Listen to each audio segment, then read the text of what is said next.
Assalamualaikum warahmatullahi wabarakatuh.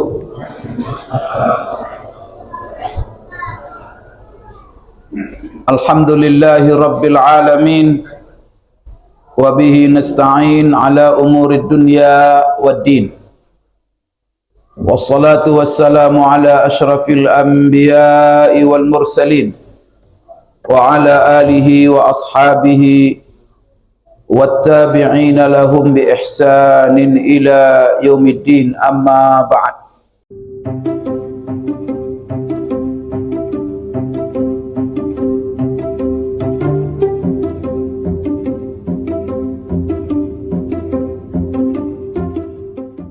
Bapak Ibu sekalian, kajian ilmu kita pada malam hari ini sebagaimana biasa mengkaji kitab yang sangat luar biasa.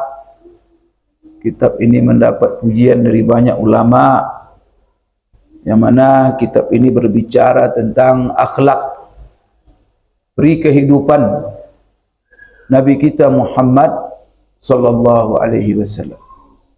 Yang mana kitab ini disusun oleh seorang ulama kita, kebanggaan umat Islam dalam sepanjang sejarah peradaban, yaitu Imam At-Tirmizi, yang dikenal juga dengan pengarang Sunan At-Tirmizi. Imam Tirmizi, salah satu karya yang ditulisnya adalah menghimpun hadis-hadis khusus tentang kehidupan, akhlak, perilaku, kepribadian Rasulullah sallallahu alaihi wasallam. Maka kalau kita ingin melihat, ingin mengetahui bagaimana Rasulullah itu, baik bentuk fisiknya, mulai dari rambutnya, poros tubuhnya, cara berjalannya, cara bicaranya, kemudian bagaimana makanannya, bagaimana kehidupannya, bagaimana muamalahnya. Kalau kita mau tahu bagaimana Rasulullah itu orangnya, baik secara sifat fisiknya atau sifat pribadinya, akhlaknya, maka baca buku ini. Di buku ini Bapak Ibu sekalian membeberkan kepada kita siapa itu Rasulullah sallallahu alaihi wasallam. Siapa yang ingin mengenal Rasulullah dengan dekat, siapa itu Rasulullah, dan bisa menjelaskan bagaimana Rasulullah, baca buku ini. Kita sudah lama membaca buku ini, dan kita sekarang masih dalam kitab atau bab Maja'a fi khatami Rasulillahi sallallahu alaihi wasallam, yaitu bab kumpulan hadis-hadis, riwayat-riwayat yang menceritakan tentang cincin Rasulullah. Sampai cincin Rasulullah pun dijelaskan di sini. Maka Imam Tirmizi dihimpunkannya seluruh riwayat-riwayat hadis yang menceritakan tentang sifat cincin Rasulullah sallallahu alaihi wasallam. Apa kita ketahui? Pertama, kena cinta kita kepada beliau. Dia adalah orang yang paling kita cintai, Bapak Ibu sekalian. Karena orang beriman kalau ditanya siapa yang paling kamu cintai dalam hidupmu, maka kalau imannya sempurna, pasti dia menjawab Rasulullah. Rasulullah SAW sendiri memberikan penjelasan kepada kita bahwa ukuran kesempurnaan iman kita, salah satu indikatornya adalah sejauh mana kita cinta kepada Rasulullah sallallahu alaihi wasallam. Bahkan sebagaimana cintanya Allah kepada kita, bahkan ukuran Allah, indikator bahwa Allah mencintai kita atau kita ingin mendapat cinta Allah, maka tidak ada jalannya kecuali dengan mencintai Rasulullah sallallahu alaihi wasallam dan mengikuti sunnahnya. Maka di dalam Al-Quran Allah mengatakan, Qul in kuntum tuhibbunallaha fattabi'uni yuhibbukumullah. Katakan hai Muhammad kepada umatmu, jika kamu benar-benar mencintai Allah Subhanahu wa taala, maka ikuti aku. Maka kita tidak mungkin menjadi pengikut Rasulullah, mengikuti seluruh peri kehidupannya, kecuali dengan didahului dengan cinta kepadanya. Maka orang kalau sudah cinta kepada seseorang, cenderung untuk mengikutinya, cenderung untuk mentaati perintah-perintahnya, dan cenderung untuk selalu menjauhi apa yang menjadi pantangan orang yang dicintainya. Maka dia selalu ikut dia. Fattabi'uni. Kalau sudah begitu, yuhibbukumullah. Kamu akan dicintai Allah. Maka Bapak Ibu sekalian, apa di antara hadis-hadis yang sudah kita baca dalam masalah cincin Rasulullah sallallahu alaihi wasallam, yaitu beberapa hadis, di antaranya dari Anas bin Malik. Tapi kebanyakan ini dari Anas bin Malik. Berarti Anas bin Malik yang paling lengkap menceritakan kepada kita bagaimana cincin Rasulullah sallallahu alaihi wasallam. Dan itu tidak aneh Bapak Ibu, kenapa Anas bin Malik? Karena Anas bin Malik adalah sahabat yang paling lama menjadi khadim Rasulullah sallallahu alaihi wasallam. Artinya dia lama sekali, puluhan tahun bersama, mengikuti, menjadi ajudan Rasulullah sallallahu alaihi wasallam. Maka Anas inilah yang paling tahu tentang kehidupan Rasulullah. Dia pertama, hadis kemarin yang dibacakan dari Anas bin Malik menceritakan Rasulullah bercincin, dan cincin Rasulullah itu, kata Anas bin Malik, terbuat dari perak. Kemudian dia punya mata cincin juga. Mata cincinnya itu ada terdiri daripada batu. Batu itu dari Habasyah, yaitu dari benua Afrika. Sekarang disebut dengan Ethiopia. Itu terkenal batu-batunya. Sebut juga dengan batu akik. Jadi hadis itu pertama menjelaskan Rasulullah bercincin. Cincin Rasulullah dari perak. Kemudian cincin Rasulullah ada batunya, ada matanya, mata cincinnya. Mata cincinnya dari apa? Dari perak. Ini adalah penjelasan Anas bin Malik. Kemudian Abdullah bin Umar menjelaskan kepada kita bahwa penjelasan yang sama, tetapi ada tambahan dari penjelasan Abdullah bin Umar. Abdullah bin Umar adalah orang yang dekat dengan Rasulullah sallallahu alaihi wasallam. Ke mana Rasulullah pergi dia ikut. Abdullah bin Umar ini putra Umar bin Khattab. Dia merupakan salah seorang ulama besar di kalangan sahabat Rasulullah sallallahu alaihi wasallam. Sampai para ulama menjelaskan bahwa ilmu daripada ulama-ulama mazhab yang keempat itu menginduk kepada 5 ulama besar sahabat. Itu Imam Abu Hanifah, Imam Malik, Imam Syafi'i, Imam Ahmad. Itu kemana? Mengacu sumber ilmu mereka. Kalau kita telusuri silsilah ilmu mereka itu, sampai semuanya kepada Rasulullah. Tapi lewat siapa? Lewat ulama-ulama sahabat Rasulullah. Di antaranya Abdullah bin Umar, yaitu 3 Abdullah atau 4 Abdullah, Al-Abadilatul Arba'ah. Siapa itu Abdullah yang 4? Pertama Abdullah ibnu Abbas, kedua Abdullah ibnu Mas'ud, kemudian juga Abdullah ibnu Umar. Nah, ini 3 Abdullah ini, Bapak Ibu sekalian, ini ilmunya luar biasa. Ditambah lagi dengan Aisyah, tambah lagi nanti dengan Zaid bin Sabit. Nah, ini ulama-ulama sahabat yang menjadi sumber ilmu ulama-ulama besar dalam mazhab fikih yang kita kenal, mazhab yang 4. Salah satunya ini adalah Abdullah bin Umar. Maka Abdullah bin Umar dalam hadis ini dia menceritakan, pertama, anna Nabiya SAW ittakhadha khataman. Rasulullah sallallahu alaihi wasallam dia memakai sebuah cincin. Ini penjelasan Abdullah bin Umar. Cincinnya itu min fiddatin. Cincinnya itu terbuat dari perak. Ini sama penjelasannya dengan Anas. Anas tadi min warik katanya. Perak juga artinya. Kemudian fakana yakhtimu bihi. Kemudian Rasulullah, Abdullah bin Umar di sini menjelaskan fungsi cincin Rasulullah. Untuk apa Rasulullah bercincin? Apakah untuk menggaya-gaya, menambah aksesoris dirinya? Tidak. Maka di sini Abdullah bin Umar menjelaskan untuk apa Rasulullah bercincin. Fakana yakhtimu bihi.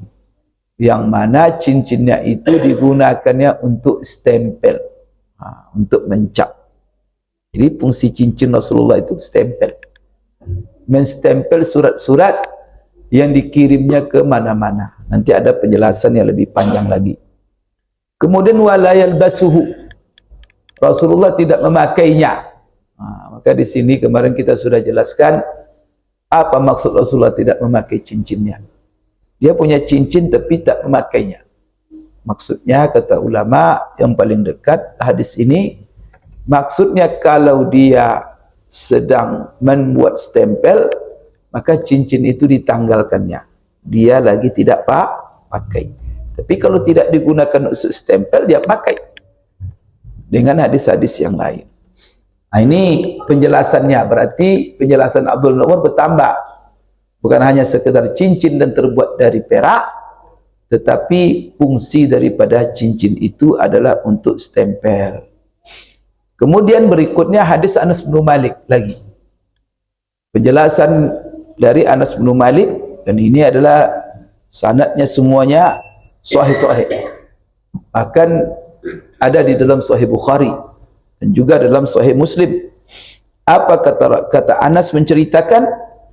Kana khatamun Nabi sallallahu alaihi wasallam, khatamun Nabi sallallahu alaihi wasallam min fiddatin fassuhu minhu. Di sini. Ini berbeda dengan keterangan pertama. Pertama Anas menceritakan Rasulullah SAW bercincin, cincinnya dari perak. Kemudian dia punya mata cincinnya batu dari Habasyah. Sedangkan hadis kedua ini Anas menceritakan pula, sahih juga riwayatnya, Rasulullah punya cincinnya dari perak, tetapi batunya itu juga dari perak. Berarti dia tidak batu, tapi matanya juga perak, berarti perak semuanya. Bapak Ibu sekalian, bagaimana menggabung antara dua hadis itu? Satu mengatakan dari batu Habasyah, dan satu mengatakan tidak, Rasulullah tak ada pakai batu cincin dia, tapi mata cincinnya itu perak juga. Nanti dalam hadis lain ada tambahan bahwa mata cincin itu perak yang tertulis di situ Muhammad Rasulullah. Itulah yang digunakan untuk stempel. Di sini lebih masuk akal. Kenapa? Kalau dia untuk stempel, tak mungkin di atas batu. Gimana mau lukis atas batu? Nanti di stempel. Tentu juga perak yang barangkali bentuknya kotak 4, segi 4. Kemudian di situ tertulis, itulah yang dijadikan untuk stempel itu. Ini keterangan Anas bin Malik. Berarti bertentangan antara keterangan pertama, keterangan kedua. Bagaimana ulama mengkolaborasikan antara dua hadis yang kelihatan agak kontradiktif. Satu mengatakan batu, satu mengatakan tidak. Mata cincin Rasulullah itu juga perak. Maka di sini yang paling dekat penjelasannya adalah bahwa Rasulullah tidak hanya punya satu cincin. Dia punya lebih dari satu. Cincin yang pertama ada batunya, dan itu batu Habasyah. Cincin kedua matanya dari perak, itu yang digunakan untuk menstempel. Itulah penjelasan ulama terhadap dua hadis yang kelihatan kontradiktif. Bapak Ibu sekalian, ini kita sudah bacakan banyak komentar-komentar para ulama bagaimana menyelesaikan zahir dua hadis yang kelihatan kontra itu. Di antaranya kemarin kita nukil daripada seorang ulama yang bernama Al-Manawi atau Al-Munawi, begitu juga dari Hafiz Ibnu Hajar Asqalani, kemudian juga dari seorang ulama pensyarah Sahih Muslim yaitu Imam Ibnu Battal, atau pensyarah Sahih Bukhari Ibnu Battal. Baik Bapak Ibu sekalian, hadis berikutnya kemarin kita sudah baca juga. Tadi Anas bin Malik, kan berarti Anas bin Malik penjelasannya pertama Rasulullah punya cincin dari perak, matanya batu. Pertama. Kedua, Anas bin Malik mengatakan cincinnya perak, kemudian matanya itu juga dari perak. Kemudian ini adalah hadis ketiga dari Anas juga, menceritakan tentang cincin Rasulullah sallallahu alaihi wasallam. Apa kata Anas bin Malik menceritakan? Anas menceritakan begini, berkata, "Lamma arada Rasulullah sallallahu alaihi wasallam an yaktuba ilal ajami qila lahu innal ajama la yaqbaluna illa kitaban alaihi khatam fastana'a khataman faka'anni anzuru ila bayadihi fi kaffi." Apa artinya ini hadis? Anas menceritakan ketika Rasulullah sallallahu alaihi wasallam ingin menulis surat kepada orang-orang ajam. Ajam ini adalah sebutan untuk orang-orang selain Arab. Maka kalau orang dibagi kepada Arab tidak Arab, maka yang Arab namanya Arabi, yang tidak Arab namanya A'jami. Nah, kita ini masuk A'jami. Tapi jangan pula nanti kenapa dibeda-bedakan, ada diskriminatif. Maka Rasulullah menjelaskan, la fadla li Arabiyyin ala A'jami.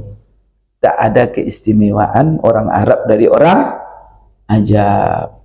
Maka keistimewaan itu letaknya cuma pada takwa.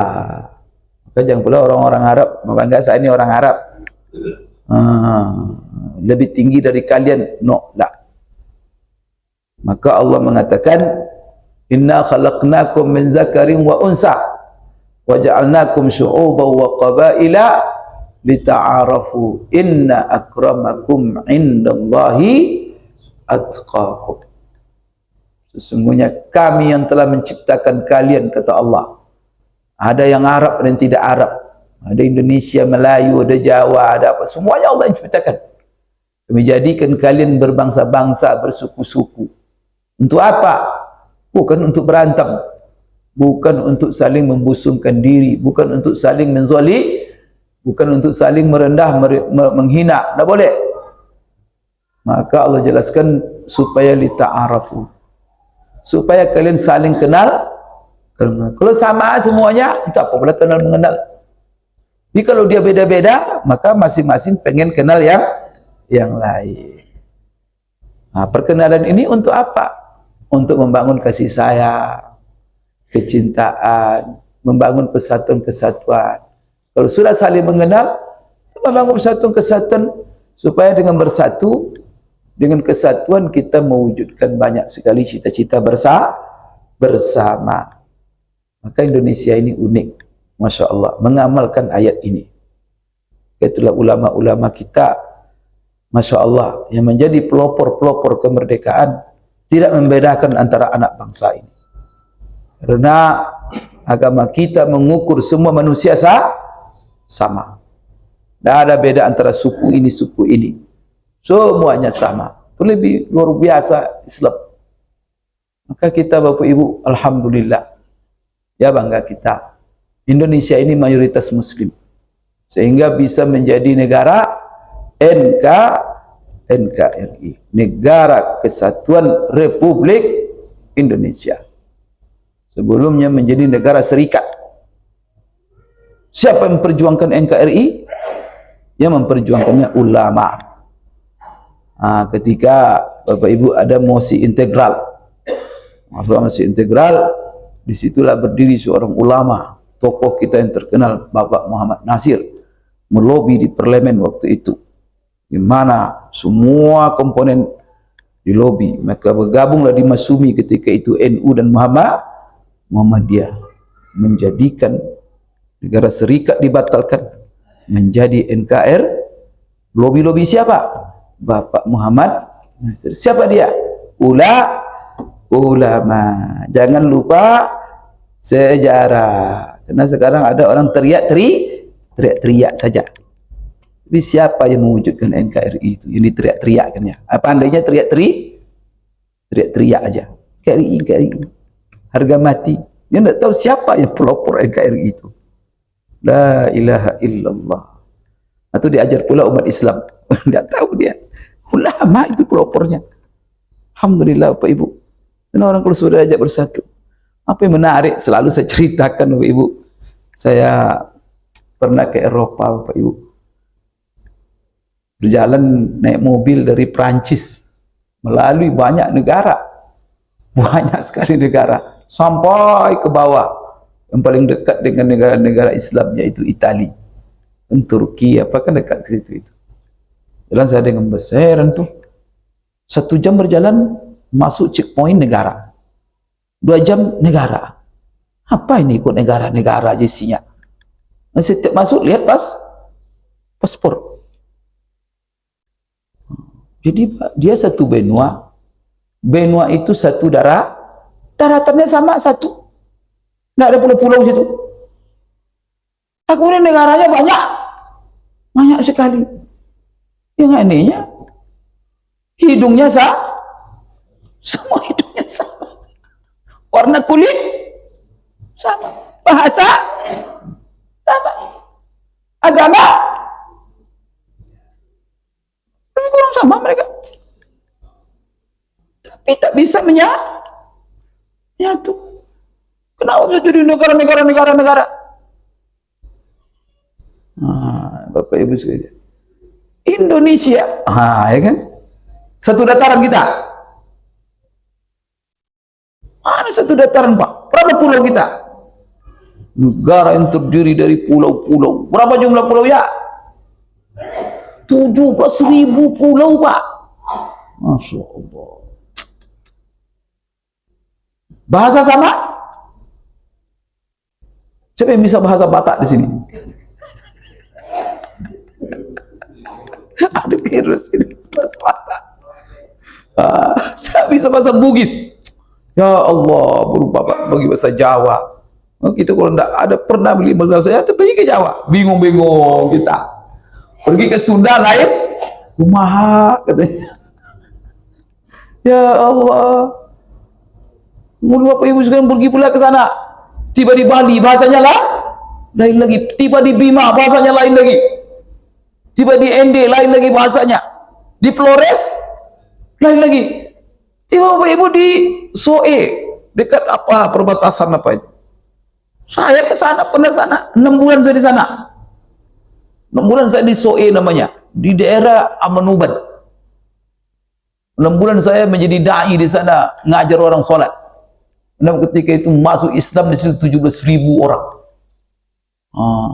Maka saya dikirim di sana ngajar baca Quran, ngaji Bapak. Waktu itu tahun 1990. Apa Ibu tidak ada menyenggol-nyenggol bahasa mereka dengan bahasa Indonesia sama sekali? Ya Allah, tidak bahasa Jawa, tidak bahasa Bali, tidak bahasa khusus bahasanya.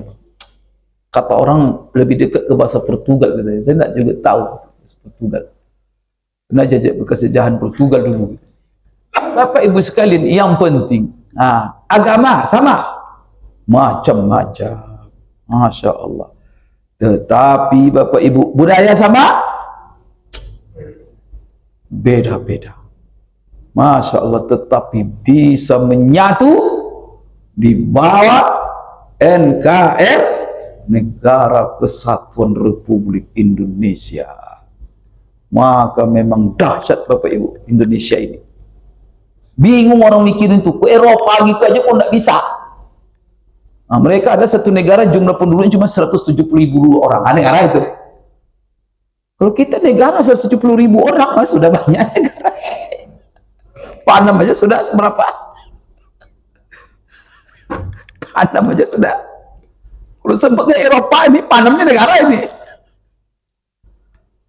La ilaha illallah Pak Ibu, kok nggak bisa bersatu? Jadi apa yang membuat NKRI ini? Kira-kira apa jawabannya? Jawab sendiri. Masya Allah. Itu dinafikan perjuangan umat Islam, dinafikan perjuangan ulama. Masya Allah. Maka dalam pembukaan Undang-Undang 1945, enak, ada Pancasila, ada undang-undang dan siapa yang merumuskannya? Di antara merumuskannya ulama itu Pak, yang merumuskannya itu hanya ulama yang terlibat dalam merumuskan itu. Maka undang-undang negara ini ulama yang merumuskannya banyak. Nah, sekarang apa? Tidak boleh ulama masuk dewan katanya. Ayo ulama ya, kalau mau undang-undang itu ulama lagi suruh sana. Karena dari awal memang ini contoh itu. Kalau kita baca sejak di parlemen tuh Pak Nasir tuh di parlemen dulu dia. Coba baca parlemen kita peletak asas-asas negara ini. Ya tentu bersatu dengan seluruh komponen bangsa. Tapi keterlibatan ulama tidak bisa dimungkiri Bapak Ibu. Sebagai pelopor kemerdekaan, penggerak perjuangan kemerdekaan yang memerdekakan, mereka bukan hanya pelopor, ayo keluar, tidak seperti itu, hanya menghasung-hasung santri-santri berjuang Bapak Ibu sekalian, tetapi mereka sendiri terlibat di dalam, mereka komandonya di muka perang. Itulah ulama-ulama kita. Rasulullah dulu nyuruh sahabat perang aja gitu, dia kok apa benderanya, penglimanya langsung lihat. Abu Bakar sering jadi panglima, Umar, oh itu luar biasa. Itulah ulama-ulama sekalian, Masya Allah. Jadi alhamdulillah sampai hari ini NKRI masih utuh. Mari kita jaga bersama ya. Jangan ada nanti orang-orang yang mencoba mencabik-cabik NKRI ini, kemudian Bapak Ibu memecah belah kita. Tapi ingat Bapak Ibu, kita akan terpecah-pecah, bisa terkotak-kotak habis NKRI ini dengan ada komponen-komponen yang berusaha memecah belah, merongrong. Kadang-kadang antara agama, penganut agama dirongrongnya, antara Bapak Ibu sekalian kadang-kadang internal umat sendiri, yang satu dipuji, yang satu adu domba. Hati-hati menerima informasi ya. Media-media sosial menjadi alat mereka untuk mengadu domba kita. Hati-hati membaca berita Bapak Ibu. Kadang-kadang berita itu menarik. Oh, ini berita baru. Jangan cepat-cepat di-share. Kadang-kadang itu ada orang-orang yang Bapak Ibu menyusup ingin mengadu domba bangsa ini. Nah, orang-orang para pengkhianat dan para penjajah-penjajah yang mengintai, menunggu-nunggu negara ini mau dia copotnya, dia adu dombanya komponen-komponen bangsa ini semuanya. Dia adu domba, gampang mereka. Kadang-kadang mereka sudah mulai memasang kekuatan-kekuatan mereka. Setelah itu diadu domba. La ilaha illallah. Mudah-mudahan ya kita ini sadar semuanya, jangan mau diadu domba, pertahankan RKRI. Kita baru 78 tahun Pak. 8 tahun itu bentar baru. Dulu umat Islam di Andalus 700 tahun. Bisa hilang itu. 700 tahun Pak. Umat Islam di Andalus itu kokoh. 700 tahun.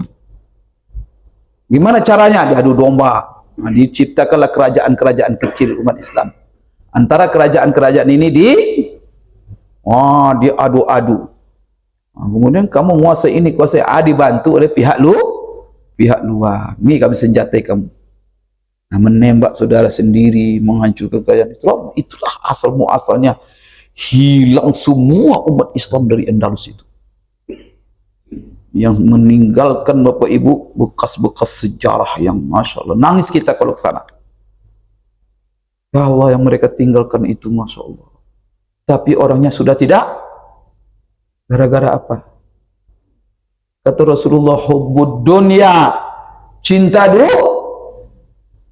Semua pengen berkuasa, pengen menjadi orang hebat. Masuk setan. Ayo, saya bantu kamu, katanya. Kamu pengaruh. Kasih senjata. Perang. Yang membunuh Allahu Akbar, yang dibunuh Allahu Akbar. Itulah Bapak Ibu realita umat. Yang mau dia domba ya, yang bermusuh-musuhan antara umat, antara komponen bangsa. Semua kita di bawah NKRI.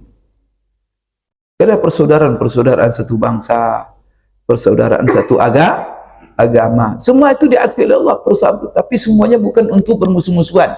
Semuanya untuk bersatu. Bagaimana Rasulullah SAW, Masya Allah, ketika dia hijrah ke Madinah, dia menjadi pemimpin orang nomor satu. Maka apa yang diusahakan Rasulullah?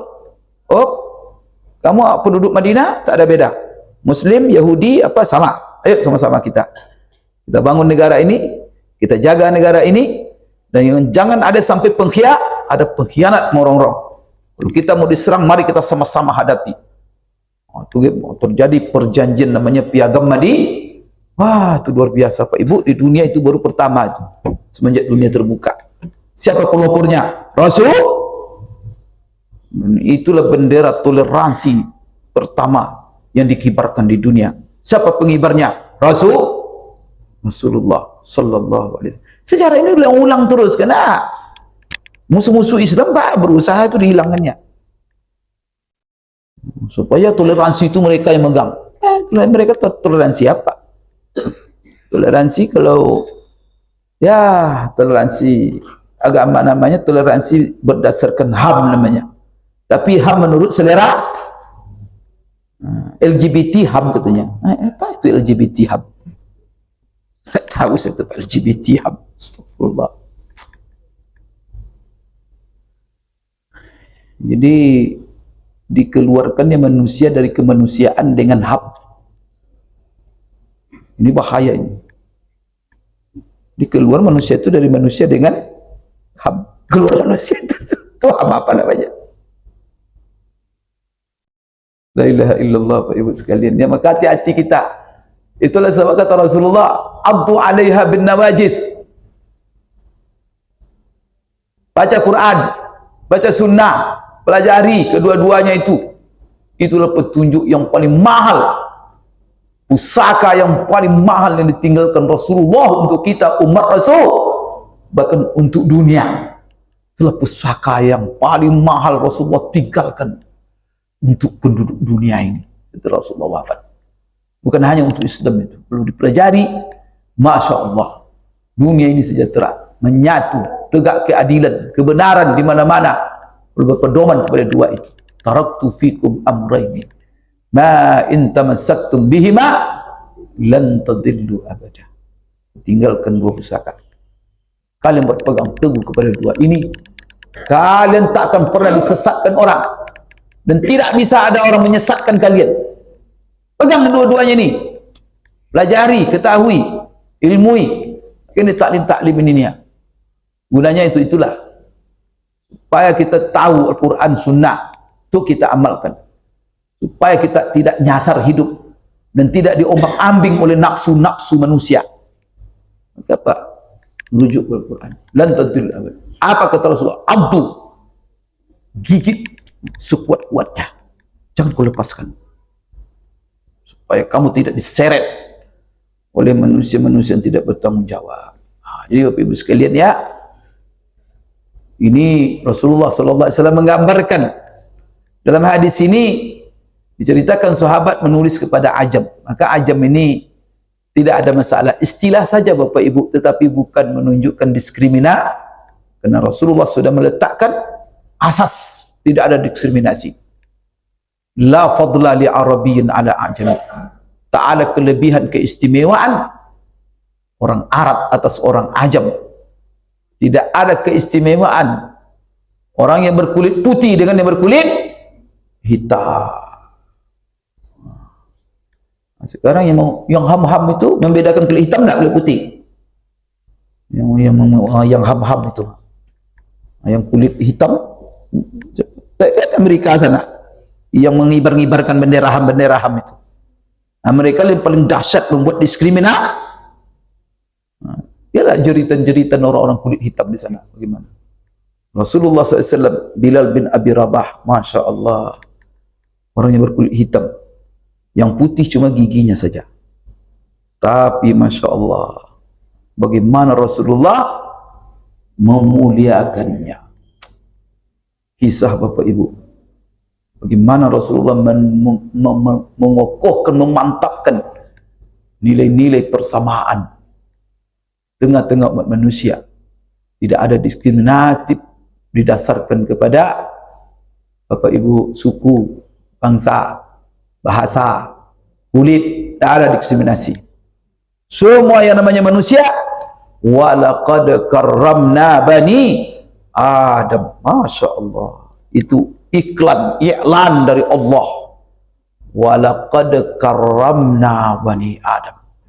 Selagi dia manusia, dia adalah makhluk terhormat, tanpa melihat agama, tanpa melihat suku, tanpa melihat. Selagi dia manusia, laqad karramna, kami telah muliakan.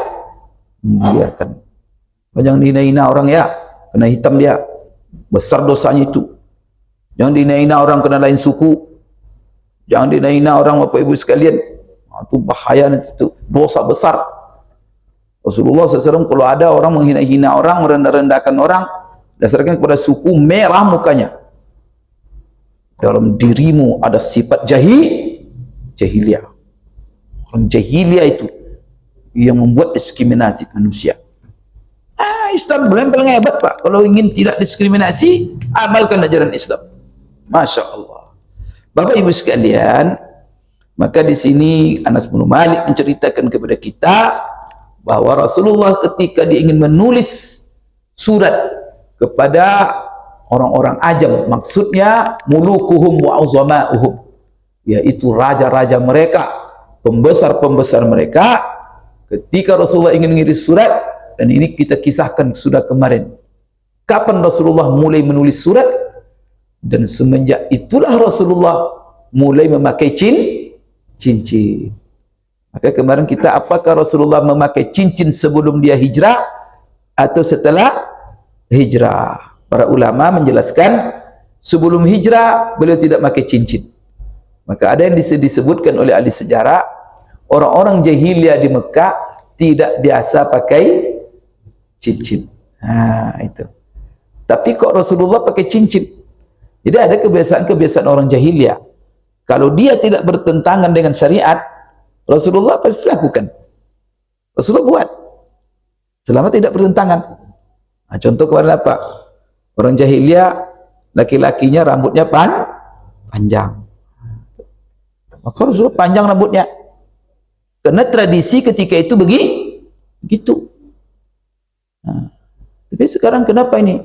Tidak ada yang panjang rambutnya. Berarti tidak ada yang mencontoh sunnah Rasulullah SAW. Baca dalam Sahih Bukhari, Rasulullah panjang rambutnya sampai ke bahu, daun telinganya. Ini tidak ada ini yang begitu. Berarti tidak sunnah. Kenapa tidak sunnah? Ulama-ulama sendiri pun tidak ada yang pakai begitu. Berarti mereka dituduh tidak mencontoh sunnah Rasulullah. Itu namanya Bapak Ibu sekalian, itulah dibagi oleh. Maka itu Pak, tanya ulama, jangan sembarang baca-baca hadis itu sunnah aja. Baca, tanya ulama. Maka ulama membagi bahwa apa yang dilakukan Rasulullah itu ada namanya sifatnya tasyri'i, syariah. Maka wajib dicontoh. Ada yang sifatnya khusus untuk Rasulullah, tak boleh contoh. Maka haram mencontohnya kadang. Contoh Rasulullah beristri 11, beristighfar 11 apa? Kenapa 11? mencontoh sunnah itu khusus untuk Rasulullah SAW. Banyak Pak menyambung puasa, tak ada buka-buka. Siang malam puasa. Tiba matahari terbenam, tak juga buka. Karena dia baca hadis Rasulullah. Rasulullah yuwasil. Rasulullah itu continue melanjutkan puasanya tanpa buka. Ini mencontoh sunnah Rasulullah. Bagaimana kira-kira? Ngawur itu. Jangan dah ada ulama-ulama langsung sunnah. Nanti berserak-serak agama itu nanti. Maka Allah sendiri mengatakan fas'alu ahla zikri in kuntum la ta'lamun. Tanya ulama. Rasulullah mewasankan kepada kita al-ulama'u warasatul, ulama itu mereka lah yang mewarisi ilmu para nabi. Tanya mereka. Maka ulama merumuskan yang lahir dari Rasulullah ada 3. Ada yang sifat syariat yang wajib kita contoh, ada yang sifat khusus itu hanya untuk Rasulullah SAW. Tapi untuk menyatakan ini khusus atau tidak khusus harus ada dalilnya. Tidak boleh sembarang kita menyatakan khusus, tanya juga ulama. Kemudian yang ketiga Bapak Ibu, ada yang sifat jibilli, hal yang sifatnya manusia, kemanusiaan, yang kadang-kadang mencontoh supaya dia akrab dengan orang-orang sekitarnya. Maka supaya dia diterima di orang Arab itu, ya dia ikuti tradisi mereka yang tidak bertentangan dengan maka ada kaidah dalam agama kita yang dirumuskan oleh ulama, al-adatu muhakkamah. Adat itu, kebiasaan itu bisa menjadi hukum. Tapi jangan begitu pula. Jadi kebiasaannya celana pendek itu celana pendek pula. Baca pula kaidah itu al-adatu muhakkamah, itu ngawur pula. Maka rujuk bagaimana penjelasan ulama terhadap kaidah tersebut supaya jangan salah sekarang ini saya lihat ini banyak salah praktek sekarang ini. Bacanya apa tuh dipahami sendiri atau diceramainnya, suruhnya orang mengamalkannya, alias berserak-serak umat ini karena tidak merujuk ke ulama. Nah, kadang-kadang sombong, Quran sunnah langsung. Apa keterangan ulama? Dan jangan 1-2, baca seluas-luasnya. Lagi kalau terjadi perbedaan pendapat, baca sedalam-dalam. Lalu nanti simpulkan, enak nanti. Maka umat ini walaupun berbeda tapi menyatu. Walaupun berbeda-beda tapi saling berkasih sayang. Walaupun berbeda-beda saling mencintai. Walaupun berbeda-beda dalam amalan tapi saling menghormati. Tapi kalau tidak terjadi asal berbeda sedikit memusuhi lagi. Ada kelompok-kelompok saling serang menyerang, itu tidak lagi. Ada masuk setan itu. Itu berserak-serak umat nanti. Buat masjid sendiri, buat kelompok sendiri, buat nama sendiri. Itu tidak lagi tu Bapak Ibu. Itu tidak benar itu. Jangan ikuti seperti itu tu. Itu macam-macam belah. Itu rentan nanti untuk negara ini pun hancur buatnya. Nanti tinggal lagi itu nyuruh apa lagi tu. Kalau sudah benih permusuhan itu sudah ada, tinggal mengembus-embusnya dikit lagi. Hancur kita. Maka kata Allah dalam Quran, wa ati'ullaha war rasul wa la tanaza'u fatafshalu wa tazhaba rihukum. Taat kamu kepada Allah, kepada Rasul, dan jangan kalian bercerai-berai, jangan kalian berbantah-bantah, dan jangan kalian bermusuh-musuhan. Nah itu kalau kalian lakukan, maka kalian akan gagal, dan seluruh kekuatan power, potensi yang kalian miliki, semuanya akan lenyap dan hilang, dan kalian akan dikuasai musuh. Maka kata Allah, untuk menjaga persatuan kesatuan supaya kalian jangan berbantah berpecah, wasbiru, sabar, jangan ikuti tahan diri. Jangan lancang nanti menuding orang dengan lisan. Sabar. Innallaha ma'as, Allah bersama orang-orang yang ada orang tak sabar Pak. Asal ada orang berbeda dengan dia, tuding lagi. Tak sabar namanya itu. Sabar. Bapak Ibu, azan dulu, nanti kita sambung sedikit. Baik Bapak Ibu sekalian, jadi Anas bin Malik menceritakan ketika Rasulullah SAW ingin menulis surat kepada orang-orang ajam, itu kepada raja-raja dan pembesar-pembesar mereka, di antaranya adalah Kekaisaran Romawi, Persia, kemudian Najasyi, nanti ada keterangan lagi. Maka ada orang yang memberikan masukan kepada Rasulullah. Qila lahu, maka ada yang mengasihkan masukan, menjelaskan kepada Rasulullah tradisi orang-orang ajam itu. Apa tradisi mereka? Ya Rasulullah, orang-orang ajam itu kalau mereka menerima surat, mereka tidak akan terima surat itu dan tidak akan mereka baca dan tidak akan mereka tanggapi kecuali kalau surat itu dibubuhi dengan stempel. Ini menarik. Jadi Rasulullah diberi masukan. Maka Rasulullah SAW itu walaupun dia Nabi Rasul, tapi dia juga mendengar masukan-masukan dari sahabat. Nah, ada orang sekarang baru levelnya sekian tidak mau mendengar masuk. Itulah contoh pemimpin yang luar biasa Rasulullah. Ketika dia diberikan masukan itu, maka masukan itu diterima Rasulullah sallallahu alaihi wasallam. Apa bukti diterima? Langsung Rasulullah buat action. Apa actionnya? Ketika Rasulullah diberi masukan, mereka tidak akan terima surat engkau ya Rasulullah, kecuali kalau ada stempel. Maka bagaimana membuat stempel? Maka fastana'a khataman. Maka Rasulullah sallallahu alaihi wasallam menyuruh sahabat untuk minta tolong kepada seorang sahabat untuk membuat sebuah cincin yang mana cincin itu salah satu fungsinya adalah sebagai stempel. Sekarang bolehkah kita mengikuti tradisi orang yang non muslim? Nah, ini orang non muslim semua. Raja-raja non muslim itu, Raja Romawi, Persia, Habasha, bawa agama masing-masing. Kalau Romawi penyembah berhala, kalau Persia penyembah Majusi, penyembah api. Kalau Habasha, punya agama masing-masing itu.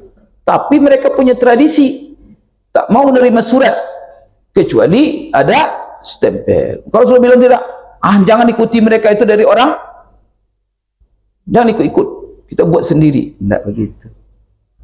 Coba diikuti Rasulullah tradisi mereka. Begitu. Maka dakwah itu perlu kadang-kadang kita mengkaji tradisi orang-orang yang tempat kita berdakwah.